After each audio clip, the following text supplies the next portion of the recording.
Industry ready कसं व्हायचंय विद्यार्थ्यांनी त्यांच्या डिग्रीच्या लास्ट इयर मध्येच. कॉलेज आपल्याला काय देतं तर खूप सारा ज्ञानाचा भंडारा देतं, एक डिग्री देतं आणि त्याहून महत्त्वाची एक सगळ्यात मोठी गोष्ट देतं ते म्हणजे डायरेक्शन. पण इंडस्ट्रीला हे हवंय का? इंडस्ट्रीला एकदम कस्टमाइज्ड स्पेसिफिक स्किल सेट्स लागतात, जे कॉलेज देईलच याची काहीच गॅरंटी नाही. मग यामध्ये विद्यार्थ्यांचा दोष आहे का? बिलकुल नाही. मग आता याच्यावर उपाय काय? विद्यार्थ्यांनी स्वतःच पावलं उचलावी लागणार आहेत. इंडस्ट्री रेडी बनावं लागणार आहे, ते सुद्धा डिग्री सुरू असतानाच, कंप्लीट होण्याआधीच. कसं इंडस्ट्री रेडी व्हायचं हे आपण या व्हिडिओमध्ये बघणार आहोत. इंडस्ट्री रेडी होण्याची सगळ्यात महत्त्वाची आणि पहिली गोष्ट म्हणजे होमवर्क. Naukri.com, LinkedIn किंवा अजूनही वेगवेगळ्या यांचा ॲक्सेस सगळ्यांना असतो. तिथे आपलं प्रोफाईल तयार करा, कनेक्शन्स रेडी करा, जॉब डिस्क्रिप्शन्स वाचा, असं शोधून काढा की आपण काय शिकलो आहोत आणि ते कशा प्रकारे या जॉब डिस्क्रिप्शनला रिलेट होतंय. यालाच तर म्हणतात इंडस्ट्री रेडी होणे. हे जे बारकावे आहेत ते last year of the degree मध्ये समजून घ्या. मित्रांनो, याच्यात मी एक फार महत्त्वाचा शब्द वापरला, तो म्हणजे जॉब डिस्क्रिप्शन.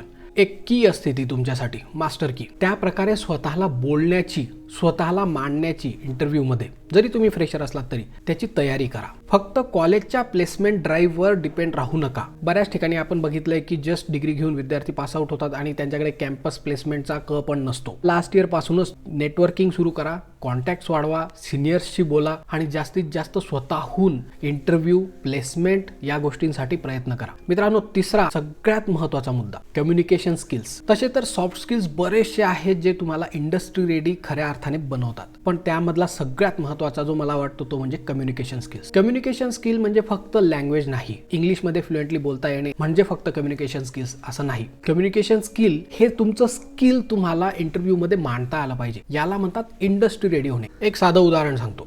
एखाद्या कस्टमरचा काहीतरी इश्यू झालाय, त्यांच्याशी तुम्ही सोमवारी बोलणं अपेक्षित होतं, परंतु तुम्ही बोललात 2-3 दिवसांनंतर. मग तुमच्या मॅनेजरने किंवा बॉसने तुम्हाला विचारलं की हे का असं घडलं. त्या कस्टमरचा कॉल गेला बॉसला किंवा त्यांच्या बॉसला. तुम्ही प्रयत्न केले होते सोमवारीच, पण 2 वेळा त्यांचा फोन लागला नाही. सो तुमची यामध्ये चूक आहे का? येस, चूक तुमची अशी आहे की तुम्ही तुमच्या मॅनेजरला कम्युनिकेट केलं नाही. अशा प्रकारे जर तुम्ही इंटरव्ह्यूमध्ये बोललात तर तुम्ही खऱ्या अर्थाने इंडस्ट्री रेडी आहात. या काही गोष्टी आहेत ज्या तुम्हाला बनवतात इंडस्ट्री रेडी. अशाच करिअर गायडन्स आणि रियालिटी बेस्ट व्हिडिओसाठी चॅनलला सबस्क्राईब करा. पुढच्या व्हिडिओमध्ये आपण सॉफ्ट स्किल बद्दल बोलूया.